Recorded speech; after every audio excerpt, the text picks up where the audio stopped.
اس کے متعلق تو آپ کو کوئی اندازہ ہوگا کہ وہاں کیا فیصلہ ہوا، کیا یہ وجہ بنی ممکنہ طور پر راجہ صاحب کے اس فیصلے کی؟ دیکھیں اس طرح ہے نہیں، یہ تو آج کا تو نہیں ہے، یہ تو اگر فیصلہ ہے یہ تو کل یا پرسوں یہ ڈیسائیڈ ہوا تھا۔ اس طرح ہے جتنا مجھے علم ہے کہ عمران خان کا اپنا پرسنل یہ تھا کہ پاکستان تحریک انصاف ضمنی انتخابات میں نہیں جائیں گے، اور اس کی بیسک وجہ یہ ہے کہ جس جگہ پہ اصول نہ ہو، جس جگہ پہ جیسے کامران تسوری صاحب کہہ رہے ہیں کہ آپ لوگوں نے ڈال کے بھی دیکھ لیا کیا ہوا، جہاں ڈالا تھا وہاں سے تو نکلا نہیں، تو پھر اب آپ ہمیں کر رہے ہیں، اور جس میں جو گورنر پنجاب ہیں انہوں نے جس طریقے سے کہا تھا کہ یہ تو سارے ہارے ہوئے ہیں، ان کو ایک سیٹ نہیں ملی فرام گجرات، سوری فرام اٹک سے لے کے تو لاہور تک ایک سیٹ نہیں ملی۔ تو یہ جب اس قسم کی چیزیں آتی ہیں اور آپ دیکھتے ہیں کہ کس طریقے سے نہ 0 کو 10 کیا ہے یا 0 کو 9 کیا ہے، اور پتہ نہیں کس طرح کے کیا، اور آپ کے ساتھ کے کولیگز کتنوں نے ان کے اوپر بڑے پروگرام کیے، تو اس لحاظ سے جب الیکشنز اس قسم کے ہوں، جب آپ کو یقین نہ ہو کہ آپ کے ووٹ کی عزت ہوگی، تو پھر بعض دفعہ جس جگہ پہ آپ کی عزت نہ ہو انسان وہاں سے دور ہی رہے تو بعض دفعہ بہتر ہوتا ہے۔ That was Imran Khan point of view, اور انہوں نے کہا تھا کہ یہ نہیں کرنا چاہیے، لیکن at the same time what I understand is انہوں نے کہا تھا لیکن اگر جو پارلیمانی یا political committee of Pakistan Tehreek Insaf ہے، اگر وہ کسی وجہ سے یہ سمجھتی ہے کہ الیکشنز میں جانا آن گراؤنڈ، کیونکہ انہوں نے کہا تھا کہ مجھے آن گراؤنڈز کا اتنا اس وقت پتہ نہیں ہے، تو اگر آن گراؤنڈ سمجھتے ہیں کہ وہ جانا چاہیے تو وہ ڈیسائیڈ کر لیں کہ کیا ہے۔ اور اس میں ایک ڈیبیٹ ہوئی تھی اور کافی ہیٹڈ ڈیبیٹ بھی تھی، اور کافی لوگوں نے اس کے اوپر میرے خیال میں ڈسکشنز بھی کی ہیں، not that I am a part of that thing, لیکن جو میں نے سنا ہے اس پہ یہ ڈیسائیڈ ہوا تھا کہ پاکستان تحریک انصاف ضمنی انتخابات میں نمبر 1 حصہ بھی لیں گی، نمبر 2 جن لوگوں کو وہاں سے ڈسکوالیفائی کیا ہے یہ ان کا پریروگیٹو ہوگا کہ وہ اپنا ٹکٹ کس کے حوالے کرتے ہیں بنسبت اس کے کہ پاکستان تحریک انصاف کی طرف سے کسی کو دیا جائے۔ تو چونکہ ہماری نظر میں ان کے ساتھ زیادتی ہوئی تھی تو یہ پریروگیٹو ان کو دے دیا گیا ہے کہ آپ کن کو دینا چاہتے ہیں۔ تو یہ مجھے علم ہے کہ یہ شاید ڈیسیجنز اس طرح ہوئی ہیں۔ ٹھیک، اچھا یہ جو آج فیصلہ آباد ADC سے فیصلہ آیا ذرا اس پہ بھی ریفلیکٹ کر دیجئے گا۔ ایک تسلسل ہے، پہلے بھی فیصلے آ چکے ہیں لیکن کوئی اٹ گوز آن ابیٹڈ، یہ ایسے ہی چل رہا ہے ڈاکٹر صاحب، کوئی حل نظر نہیں آتا سیاسی طور پر بھی اس کا سامنے۔ منیب صاحب آپ بالکل صحیح کہتے ہیں، حل نظر نہیں آتا، اور یہی وجہ ہے پاکستان جو ہے نا، in spite of everybody seeing کہ پاکستان یہ ہو رہا ہے وہ، پاکستان کسی لحاظ سے بھی امپرومنٹ نہیں آ رہی، ہر چیز کے اندر پرابلمز ہو رہی ہے۔ اب میں بات بتا دیتا ہوں، یہ جو آج فیصلہ باد کا ہے اس میں سب سے بڑی چیز یہ ہے کہ آپ لوگوں نے آرمی انسٹالیشن کو ڈیمین کر دیا ہے، آپ نے ان کو انڈرمائن کر دیا ہے، آپ نے رانا ثناء اللہ کا گھر اور جناح ہاؤس اور GHQ اور ان سب کو ایک ہی پلڑے پہ کر دیا۔ اس کا مطلب ہے ان کی ویلیو، ان جگہوں کی ویلیو رانا ثناء اللہ کے گھر کے ویلیو کے برابر ہے۔ پھر تو اس لحاظ سے چاہے وہ ان کا ہو یا کسی بھی منسٹر کا ہو، اور یا پھر فار دیٹ میٹر اب تو کسی بھی نون لیگ کا ہو یا کسی بھی پیپلز پارٹی والے کا ہو، تو وہ تو پھر ان کی وہی حیثیت کر دی گئی ہے۔ اور یہ یاد رکھیں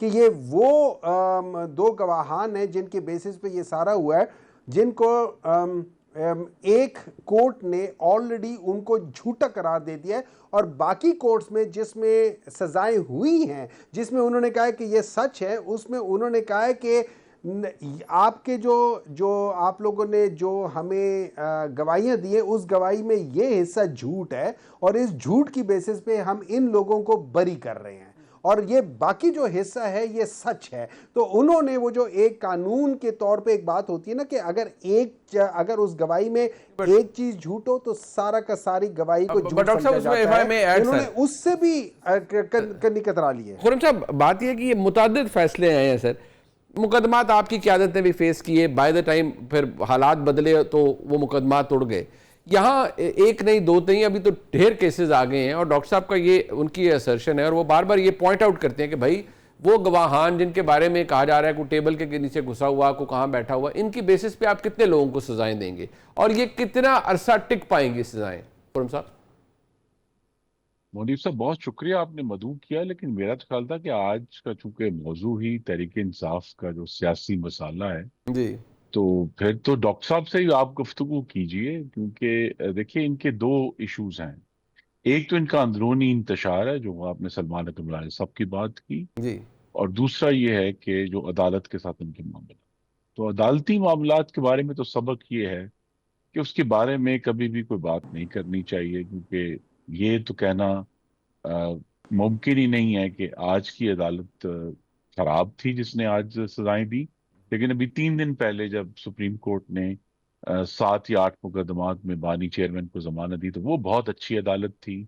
یا آج کی عدالت جو ہے وہ بہت بری ہے، اور اس عدالت جس نے حمزہ شہباز کو 22 مہینے پیشی نہیں ہونے دی، وہ عدالت جو ہے وہ بہت اچھی تھی. اور تو لہذا یہ عدالتی معاملات کو سبق یہی ہے پاکستان کی سیاست میں، کہ جیسے بھی فیصلے آئیں اس کو عدالت میں ہی لڑنا پڑتا ہے، جو بھی حالات ہوں، اور اس کو وہی کنٹیسٹ کرنا ہے، اس پہ وہی جو جو بھی اعتراضات ڈاکٹر صاحب نے اٹھائے ہیں. دوسرا جو رائے صاحب کا معاملہ ہے اس میں، اور ضمنی انتخابات کا ذکر ہوا، تو اب یہ تو ڈاکٹر صاحب بہتر بتا سکتے ہیں کہ جب موقع آیا تو ان کی جماعت نے خیبر پختونخوا کی سینٹ کی نشستوں پر ایک بارگین کر لیا، اور حکومت کے ساتھ، حکومتی جماعتوں کے ساتھ، اور سب نے جو ہے وہ اپنی بندر بانٹ کر کے سکون سے وہ سینیٹرز جو ہیں انہوں نے حلف بھی اٹھا لیے ہیں، اب وہ سیوان کا حصہ بھی بن گئے ہیں.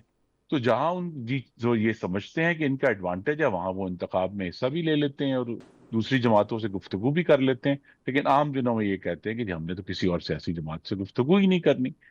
تو لہٰذا یہ ان کا معاملہ چلتا رہے گا. خرم صاحب، بقول ڈاکٹر صاحب کے کہ ہم جتنا مرضی کہیں کہ ملک ترقی کر رہا ہے یا ملک آگے بڑھ رہا ہے، وہ ان کا تو موقف یہ ہے کہ فارم 47 والی پارلیمان کے ہوتے ہوئے، اتنے جبر اور فسطائیت کے ہوتے ہوئے، آپ جتنا مرضی بقول دیگر تحریک انصاف کے دوستوں کے کہ اس کو کاسمیٹک ٹچ دے دیں، ملک ترقی نہیں کر رہا ان کے نہیں نقطہ دیکھیے نظر نا، سے. یہ وہ ان کی رائے اپنی جگہ پر قائم ہے.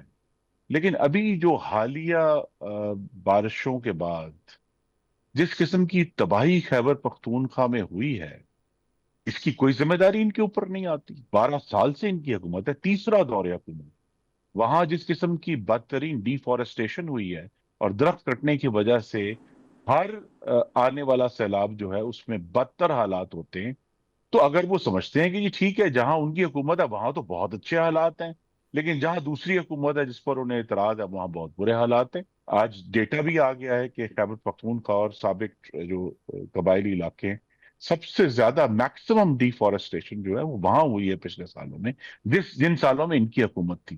تو لہذا یہ کہہ دیں، آج کلیم کر دیں کہ خیبر پختونخوا میں سب سے اچھی حکومت چل رہی ہے اور باقی جگہ جو ہے وہ بڑی تباہی ہے، تو یہ ان کی رائے ضرور ہوگی. لیکن پاکستان کے عوام کا ایکسپیرینس جو ہے وہ فرق ہے، اور یہ سارے ایشوز جو ہیں ہمارے پاس. لیکن میں پھر یہ کہوں گا کہ اگر یہ کلیم کرنا بھی چاہیں تو یہ بہت اچھی بات ہوگی کہ آئیں ہم مل کر گورننس کا مقابلہ کر لیتے ہیں، کہ کون 3 صوبوں میں 3 مختلف جماعتوں کی حکومت ہے، تو ہم ایک منطقی معیار سیٹ کر لیتے ہیں کہ جی یہ جو حکومت ہے یہ بہتر تعلیم اور صحت اور امن و امان اور انفراسٹرکچر ڈلیور کر رہی ہے، اور یہ حکومت کم کر رہی ہے. ڈاکٹر صاحب، یہ بات بھی فیکٹ ہے کہ جو ابھی خرم صاحب کہہ رہے ہیں کہ آپ مقابلہ کرنا ہے تو گورننس کے اوپر کریں، اہم ایشوز کے اوپر کریں، جو چیزیں ملک کے لیے اچھی ہو رہی ہیں. ابھی انہوں نے کہا ایک تاریخی دورہ تھا پاکستان کے ڈپٹی پرائم منسٹر کا، فارن منسٹر کا بنگلہ دیش کا. وہ اوبیسلی وہ ایک پاکستان کے لیے بڑا اس کی بڑی اہمیت ہے. ان چیزوں کے اوپر کوئی مثبت کنٹریبیوشن کریں، گورننس کا مقابلہ کریں. آپ جب تک انتشار کی سیاست سے خود کو علیحدہ نہیں کرے گی تحریک انصاف، تب تک معاملات حل نہیں ہوں گے. کوئی پازیٹیو ان پٹ بھی تحریک انصاف کے پارٹ پر آنا چاہیے. یہ بارہا حکومتی شخصیات کہتی ہیں آپ کی جماعت کے حوالے سے، آپ کے حوالے سے. دیکھیں، میں تھوڑا سا خرم دستگیر صاحب، وہ اس طرح ہوتا ہے نا کہ خیر ہم بھی اسی طرح ہی کرتے ہیں، لیکن میں ان کو کریکٹ کر لیتا ہوں، ہر ایک کرتا ہے کہ آپ سٹیٹمنٹ پورا نہیں پڑھتے، یا آپ شاید پڑھنا نہیں چاہتے، یا وٹ ایور. اب خرم کو تو میں یہ کہہ نہیں سکتا کہ یہ پڑھے لکھے نہیں ہیں. چند ایک ہی تو لوگ پھر نون میں ہیں جو شاید تھوڑا بہت پڑھنا لکھنا جانتے ہیں.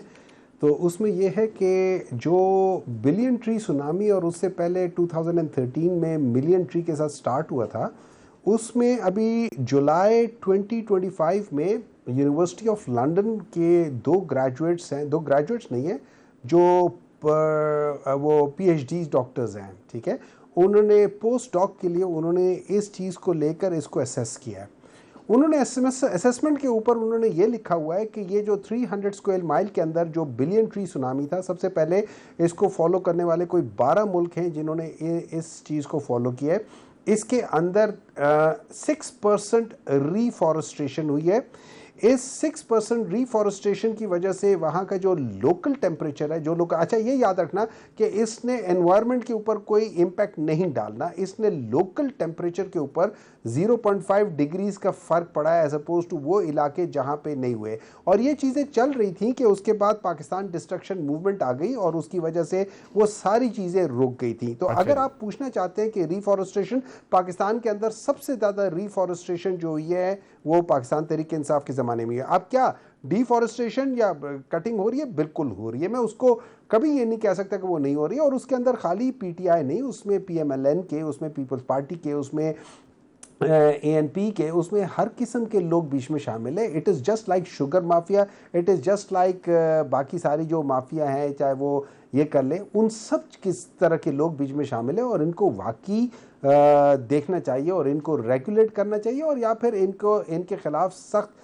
ایکشنز لینے چاہیے. لیکن unfortunately they are too powerful, just like sugar mafia, just like آپ کے آئی پی پیز والے ہیں، جسٹ لائک آپ کے یہ جن کے پاس کیا کہہ سکتے ہیں باقی قسم کی ملیں. جس طرح آپ نے فرمایا کہ لیکن میں آپ کو تھوڑے سے فیکٹس اور بتا دوں. جب میں کہتا ہوں کہ پاکستان اس لحاظ سے ترقی نہیں کر رہا بیکاز آف اس کی وجہ یہ ہے کہ لارج اسکیل انڈسٹری جو ہے وہ آج بھی نیگیٹو میں جا رہی ہے. آپ کے 50% گننگ جو انڈسٹریز ہیں وہ بند ہو گئی ہیں. آپ کی 187 جو ہیں ٹیکسٹائل ملز بند ہو گئی ہیں. ان 187 میں سے 140 سمتھنگ 145 146 جو ہے وہ صرف پنجاب میں ہے. آپ کے کاٹن کی پروڈکشن کم ہو گئی ہے. آپ کے جو کسانوں کے پاس جو نقصان ہوا ہے 2.2 ٹریلین کا نقصان ہوا ہے. آپ کے گندم کے لحاظ سے دیکھیں، اب ہر چیز میں دیکھیں نقصان ہی نقصان ہے. آپ کی سب سے بڑی بات ہے پاورٹی جو ہے 35 سے پاورٹی بڑھ کے 50 تک چلی گئی. بالکل ٹھیک ہے سر، جو سٹیٹڈ فیکٹس ہیں وہ تو نہیں، وہ کوئی نہیں ڈینائی کر سکتا. پر ایک بات سر، ایک بات ٹھیک سر، ایک سیکنڈ میں ذرا جی بالکل ڈاکٹر صاحب میں فرما رہے ہیں، میں تو خرم صاحب آپ کے پاس آ رہا ہوں یہ آرگومنٹ صرف لے کے. ڈاکٹر صاحب نے کہا کہ جیسے شوگر مافیا ہے بڑا پاورفل ہے، جیسے آئی پی پیز کا مافیا ہے بڑا پاورفل ہے، اور عام الزام یہ ہوتا ہے کہ یہ لوگ حکومت میں ہیں. تو اگر ٹمبر مافیا یا کوئی یہ مافیا پاورفل ہے خیبر پختونخوا کے اندر، تو پتہ نہیں، میرا سوال تو at the end of the day یہی ہوگا نا، کیا یہ لوگ حکومت کا حصہ ہیں؟ اور اگر نہیں ہے تو پھر حکومت اتنی کمزور ہے کہ ان کو قابو نہیں کر پاتی. بٹ آئی لیٹ خرم صاحب ریسپونڈ ٹو دس. یہ جو پوائنٹس ڈاکٹر صاحب نے ریز کیے ہیں، Khurram sahab if you may reflect on these please. جی دیکھیے، ہم میں سے ہر ایک کے پاس سرویز ہیں اور ہمارا جو آرگومنٹ ہے وہ ظاہر ہے پارشل ہے. مثلا میں ڈاکٹر صاحب کے جو انہوں نے دفاع کیا اس کے جواب میں صرف واضح نمبرز ہیں کہ پچھلے 15 سال میں جو 95% پاکستان کی ڈیفارسٹیشن ہوئی ہے وہ خیبر پختونخوا اور قبائلی علاقوں میں سے، یعنی ان کے جو نمبر ہیں وہ 4,69,000 ہیکٹیئر جو ہے وہ کے پی کے نمبرز ہیں. تقریباً اتنا ہی نمبر جو ہے وہ قبائلی علاقوں کا ہے. اور اس 4,69,000 کے مقابلے میں پنجاب میں بھی ڈیفارسٹریشن ہوئی ہے لیکن وہ صرف 454 ہیکٹیئر کی. تو وہ لہذا وہ تو اسکیل ہی بہت ہی منیمل ہے اس کے مقابلے میں. تو اب سوال یہی ہے کہ جب یہ آج ہم کہتے ہیں کہ جی جو ان کی 12 سال کی حکومت تھی، پھر کیا وہ ہر قسم کی مافیا کو روکنے میں ناکام رہی ہے؟ خاص طور پہ فارسٹ جو کہ خالصتاً صوبائی سبجیکٹ ہے، اس میں وفاق کا کوئی لینا دینا نہیں ہے. تو اگر ان کی ناکامی ہے تو ناکامی کا بھی اعتراف کرنا چاہیے ان کو. دوسرے ان کے نمبرز ہیں کہ جی دیکھیے اتنی فیکٹریاں بند ہوں گی. ہمیں تو یہ پتا چلا کہ اس سال میں جو ابھی تک جولائی کے آخری نمبرز آئے ہیں، پاکستان کی جو ٹیکسٹائل کی ایکسپورٹ ہے، انہوں نے کہا جی اتنی فیکٹریاں بند ہو گئیں، اتنا یہ ہو گیا، لیکن ٹیکسٹائل کی ایکسپورٹ جو ہے پچھلے سال کے مقابلے میں 11% زیادہ ہے ایک سال پہلے کے. اور خاص طور پہ وہ بڑے حیران کن نمبرز تھے کہ جون کے مقابلے میں 32% بڑھی جولائی 2025 میں ایکسپورٹ. تو لہذا وہاں تو جہاں کاؤنٹ کرتا ہے پاکستان کی ایکسپورٹ کا، وہاں تو نمبرز الحمدللہ بہت اچھے آ رہے ہیں. اور اس کا مطلب یہ ہے کہ اگر پاکستان فورن ایکسچینج کر رہا ہے تو پاکستان